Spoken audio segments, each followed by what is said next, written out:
Everyone, welcome to Vedastra the Hindu analysis for 26 May 2023। आज के इस वीडियो में हम लोग देखेंगे 26 मई 2023 में द हिंदू में आए हुए इंपॉर्टेंट आर्टिकल्स के analysis. So let's start the video. सबसे पहले जो कल मैंने आप लोगों से बोला था कि अब कल से मैं जितने भी करंट अफेयर्स के क्वेश्चंस होते हैं जो कि पिछले एग्जाम्स में पूछे गए हैं वन डे कम्पिटिटिव एग्जाम्स में, उसको मैं इस वीडियो में ऐड करूंगा। फर्स्ट ऑफ ऑल मैं पहले आपसे क्वेश्चन पूछूंगा, उसके आंसर जो है वीडियो के लास्ट में मैं आपको बताऊंगा और उसकी डिटेल एनालिसिस भी हमको करेंगे। आपको इसका आंसर देना है, जैसे मैं क्वेश्चन पूछता हूँ आपको कमेंट बॉक्स में इसका आंसर देना है। ओके, फर्स्ट क्वेश्चन, एक ही क्वेश्चन मैं लूँगा। ये क्वेश्चन है 2022 का जो एशियन गेम्स है ये होस्टिंग राइट्स किस कंट्री के पास था, यानी कि 2022 का एशियन गेम्स कौन सी कंट्री ने होस्ट करी थी। और ये क्वेश्चन सीजीएल प्री 2022 1 दिसंबर के शिफ्ट 4 में पूछा गया है। और इसी एशियन गेम्स से रिलेटेड दो क्वेश्चंस पूछे हुए थे, एक 2022 या 24 ऐसे कुछ था, और फिर उसके बाद 2018 का जो होस्टिंग राइट्स है ये किस कंट्री के पास था, इसको लेके। तो एशियन गेम्स 2022 का होस्टिंग राइट किस कंट्री के पास था, यानी कि कौन सा कंट्री ने होस्ट किया था एशियन गेम्स 2022, आपको ये बताना है। ऑप्शन है आपके China, Japan, China, Saudi Arabia और इंडोनेशिया। ये चारों में से कौन सा कंट्री में एशियन गेम्स जो 2022 का है ये होस्ट किया गया था। ओके, बढ़ते हैं हम लोग अब अपने न्यूज़पेपर की तरफ। फर्स्ट ऑफ ऑल जो इंपॉर्टेंट आर्टिकल जो आपको फ्रंट पेज से देखने को मिलेगा ये क्या है, all in one policy plan to spread insurance in India. India में एक ऐसे इंश्योरेंस लाने की बात चल रही है जिसमें से सारे जो प्लान्स है, फॉर एग्जांपल हेल्थ वाले इंश्योरेंस, फिर उसका प्रॉपर्टी इंश्योरेंस, व्हीकल का इंश्योरेंस या कोई भी इंश्योरेंस हो, वो सारे एक ही प्लान में कवर करने की बात चल रही है। और ये इंश्योरेंस रेगुलेटरी डेवलपमेंट अथॉरिटी के द्वारा ये बातें जो है बताई गई है। Insurance regulatory development authority, Debashish Panda ji जिनके चीफ हैं एडई के, insurance regulatory development authority of India के चीफ देवाशीष पंडा, इनके द्वारा ये बातें जो है बताई गई है। सेंटर जो है अभी प्लान कर रही है ऐसे स्कीम्स लाने की जिसमें सारे के सारे पॉलिसीज़ जो है, सारे के सारे इंश्योरेंस जो है वो एक ही पॉलिसी में कवर हो जाए। ये इसमें ज़्यादा कुछ इंपॉर्टेंट है नहीं अभी, जैसे ये पॉलिसी जब इंडिया में जो पब्लिश कर दी जाएगी उसके बाद फिर हम लोग इसमें डिटेल एनालिसिस करेंगे। इस इंश्योरेंस के अंदर जो है कई सारी चीज़ें जो इंक्लूड करने की बातें चल रही है, जैसे योगा वगैरह, ये सब भी इसके योगा के क्लासेस वगैरह इस हेल्थ स्कीम के अंदर दिए जाएंगे अगर पॉलिसी को लिया जाता है तो, क्योंकि इसमें हेल्थ इंश्योरेंस होंगे और हेल्थ इंश्योरेंस के तहत योगा टीचर वगैरह रिक्रूट करके योगा वगैरह भी कराने की बात की जा रही है। उसके बाद वुमेन जो है वो कैंपेन को लीड करेंगी, पेनिट्रेशन, ग्राम सभा वगैरह ये सब भी यहाँ पे ग्राम सभा में कई तरीके से जो है इस पॉलिसी को इम्प्लीमेंट किया जाएगा। बेसिकली रूरल एरियाज़ में भी इम्प्लीमेंट करने की बात चल रही है, क्योंकि रूरल एरियाज़ में आपको कम इंश्योरेंस होल्डर देखने को मिलेंगे।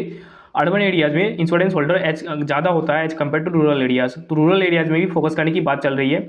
और उसके साथ लिंक करने की बात चल रही है, digital death registers to platforms claims can be settle within hours और डे।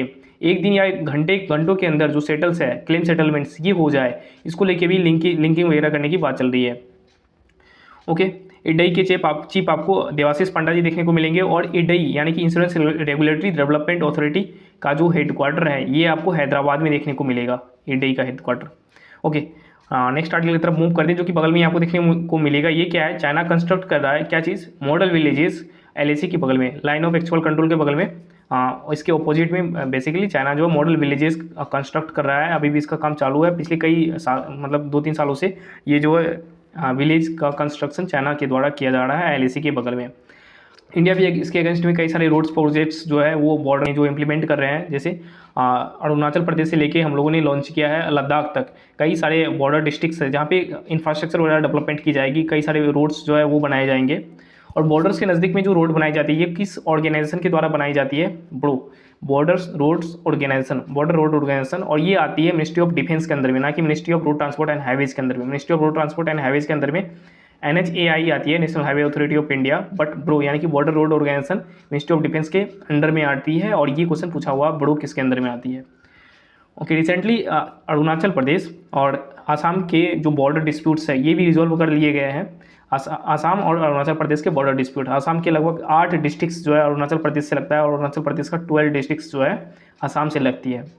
चाइना की बात हो रही तो चाइना के बॉर्डर के साथ हमारे कौन कौन सी स्टेट टच करते हैं, हम लोग ईस्टर्न साइड से लेके वेस्टर्न साइड की तरफ मूव करते हैं। सबसे पहले अरुणाचल प्रदेश आपको ईस्ट में देखने को मिलेगा, अरुणाचल प्रदेश, उसके बाद सिक्किम के बाद उत्तराखंड के बाद हिमाचल प्रदेश के बाद लद्दाख।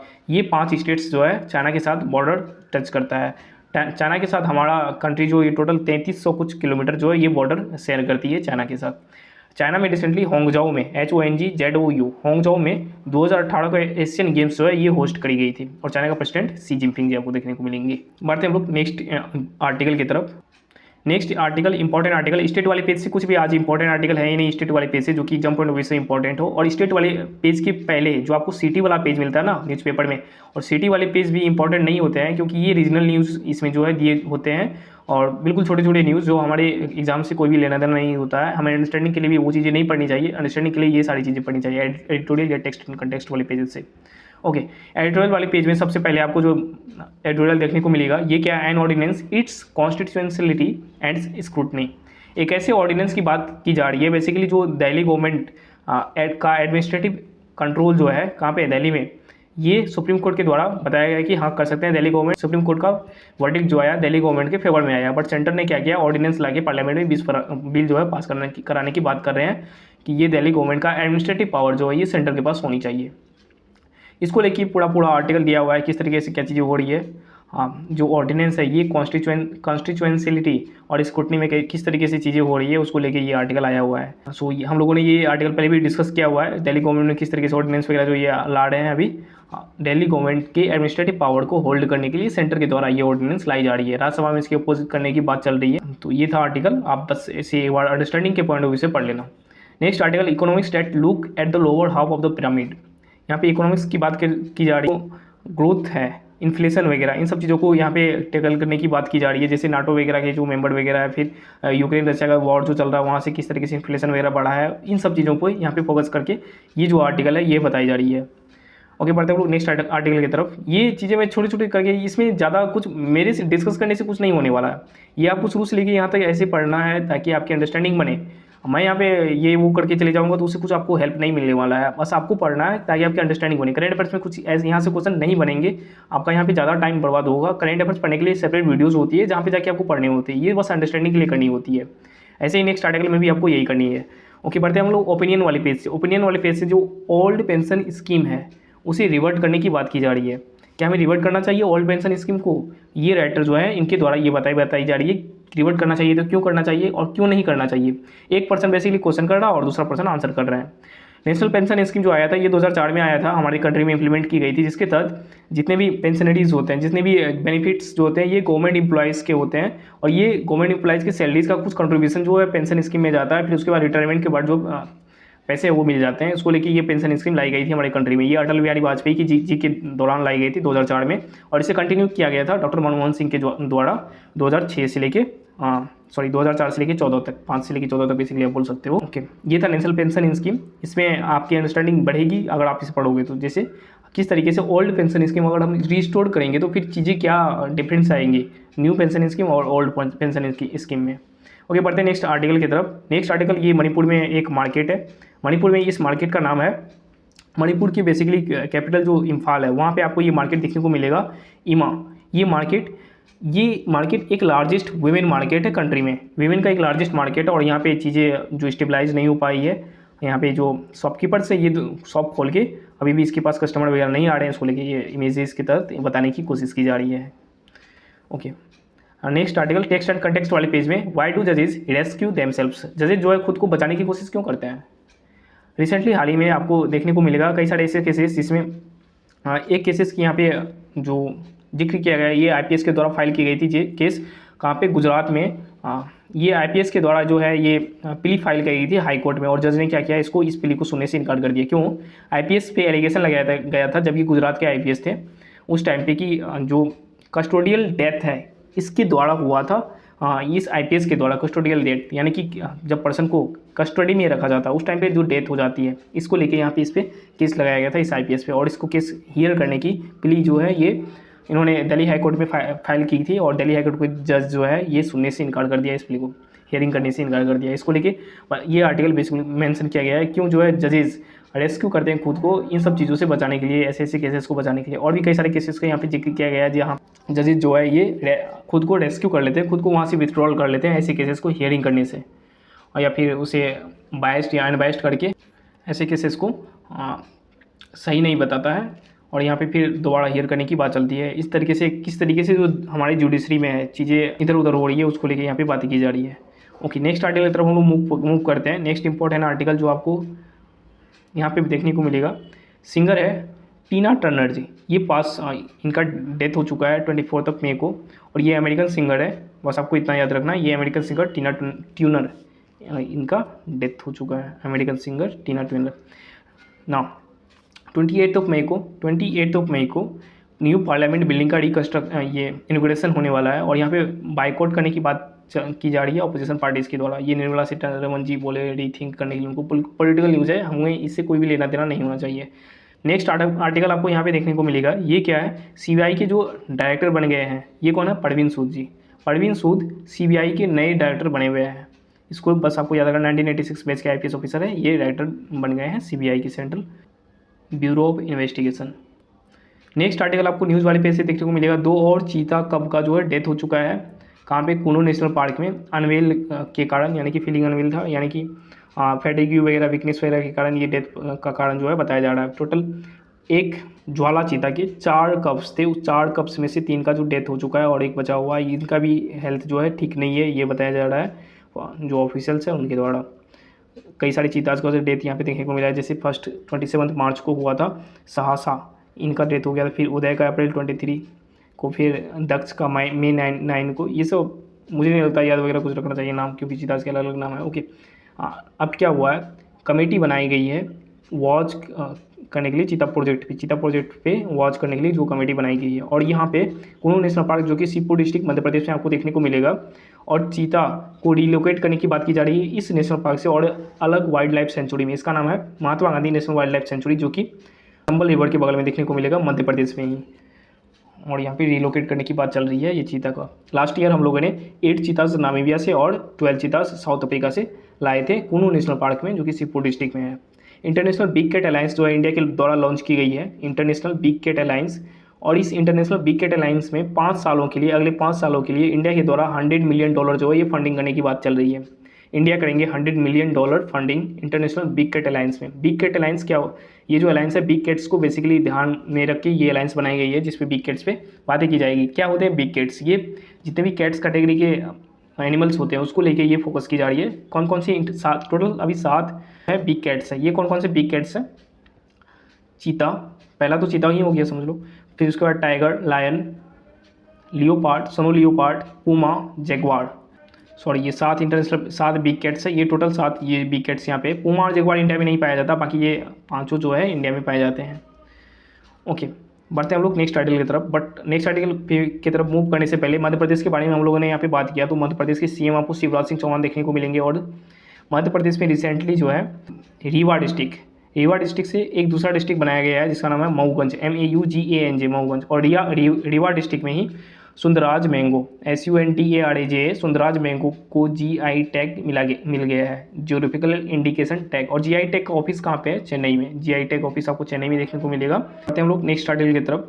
नेक्स्ट आर्टिकल आपको बिजनेस वाले पेज से देखने को मिलेगा। वर्ल्ड वाले पेज में आज कोई भी इंपॉर्टेंट आर्टिकल नहीं है जो कि डिस्कस किया जाना चाहिए। नेक्स्ट बिजनेस वाले पेज से आपको देखने को मिलेगा, ये क्या है, CII confederation of Indian industry के जो चीफ है ये अब बना दिए गए हैं दिनेश CII के chief, confederation of Indian industry. ये TVS सप्लाई चेन के, यानी कि TVS मोटर्स जो है उसका चैन के ये 4th जनरेशन का मेंबर है, और इसे बना गया है कॉन्फेडरेशन ऑफ इंडियन इंडस्ट्री का चेयरमैन आर दिनेशी को। Okay, confederation of Indian industry की बात चल रही है, तो कॉन्फेडरेशन ऑफ इंडियन इंडस्ट्री ने रिसेंटली ग्रीन को सर्टिफिकेट दिया है। ग्रीन को सर्टिफिकेट किसको, माइंस को। कौन से माइंस, ये 2 माइंस को दिया हुआ है। कौन कौन सी माइंस, एक तो जेवाड़ माइंस जो कि उदयपुर डिस्ट्रिक्ट में आपको देखने को मिलेगा, और दूसरा रामपुर अगुचा माइंस आपको उदयपुर ये भीलवाड़ा डिस्ट्रिक्ट में देखने को मिलेगा। जेवाड़ माइंस उदयपुर में, रामपुर अगुचा माइंस भीलवाड़ा डिस्ट्रिक्ट में, जो कि राजस्थान के दोनों डिस्ट्रिक्ट्स हैं, उदयपुर एंड भीलवाड़ा। ये दोनों माइंस से जो जिंक है ये निकाला जाता है, और ये माइंस किसके द्वारा चलाई जाती है, जिंक कॉर्पोरेशन ऑफ इंडिया के द्वारा चलाई जाती है। और zinc corporation of India Vedanta group के अंदर में आती है, और वेदांता ग्रुप के जो चेयरमैन है अनिल अग्रवाल जी, इनके नाम पे जयपुर में, राजस्थान के जयपुर में वर्ल्ड का 3rd लार्जेस्ट क्रिकेट स्टेडियम बनाया जा रहा है, Anil Agarwal international cricket stadium के नाम से, जो कि जाना जाएगा। और ये 3rd लार्जेस्ट क्रिकेट स्टेडियम जो है मोटेरा स्टेडियम, यानी कि नरेंद्र मोदी स्टेडियम अहमदाबाद, और मेलबर्न स्टेडियम सिडनी के बाद जो है ये तीसरा बड़ा स्टेडियम होगा क्रिकेट का। टोटल 75,000 सीटिंग कैपेसिटी इसकी बताई जा रही है और इसका फाउंडेशन स्टोन जो है ये ले डाउन कर दिए गए हैं जयपुर में। उदयपुर की हम लोग बात करें, उदयपुर से रिसेंटली आपको captain Shiva Chauhan, CAPTAIN, captain Shiva Chauhan पहली ऐसी महिला है जो कि सियाचिन पे पोस्ट होने वाली फीमेल है। सियाचिन जो कि वर्ल्ड का सबसे हाईएस्ट बैटल फील्ड माना जाता है सियाचिन, और सियाचिन के बगल से ही आपको नुब्रा रिवर निकलने को ओरिजिनेट जो है वो देखने को मिलेगा, ओरिजिनेशन नुब्रा रिवर का, और ये मिल जाती है कहाँ पे, सिंधु रिवर में जाके। Siachen highest battle field of the world, captain Shiva Chauhan. Rajasthan की बात करें तो रिसेंटली कोटा से, KOTA कोटा डिस्ट्रिक्ट जो राजस्थान का, वहाँ से नंदिनी गुप्ता बन गई है miss India, feminine miss India recently, और ये टूर्नामेंट होस्ट की गई थी मणिपुर में।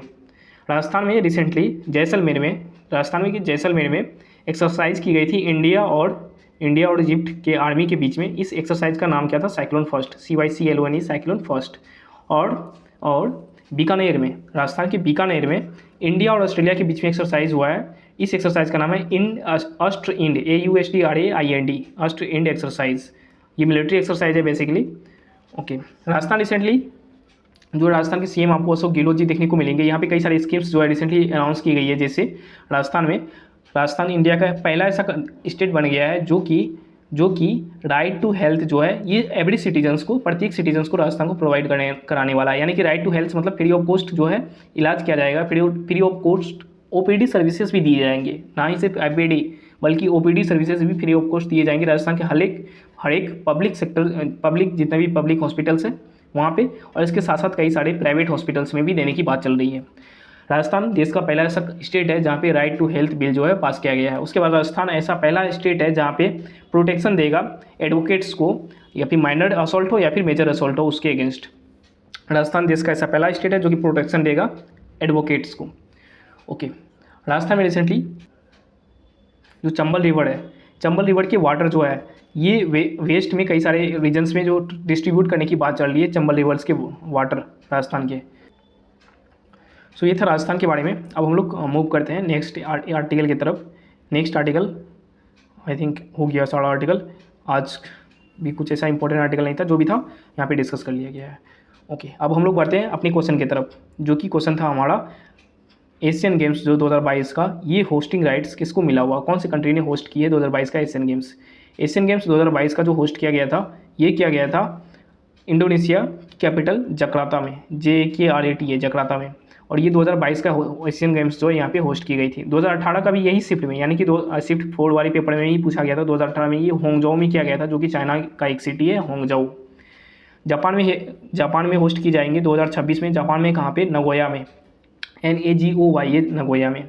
और सऊदी अरबिया के रियाद में, कैपिटल रियाद में होस्ट किए जाएंगे एशियन गेम्स। कब, 2034 में। हर एक 4 साल में एशियन गेम्स जो ये कंडक्ट कराई जाती है, और 2034 में सऊदी अरबिया के रियाद में कंडक्ट कराए जाएंगे एशियन गेम्स 2034 में। ओके, और 2030 में कहाँ पे कराए जाएंगे, ये दोहा जो कि कतर का कैपिटल है, DOHA दोहा, यहाँ पे कराए जाएंगे। एक बार मैं रिपीट कर देता हूँ।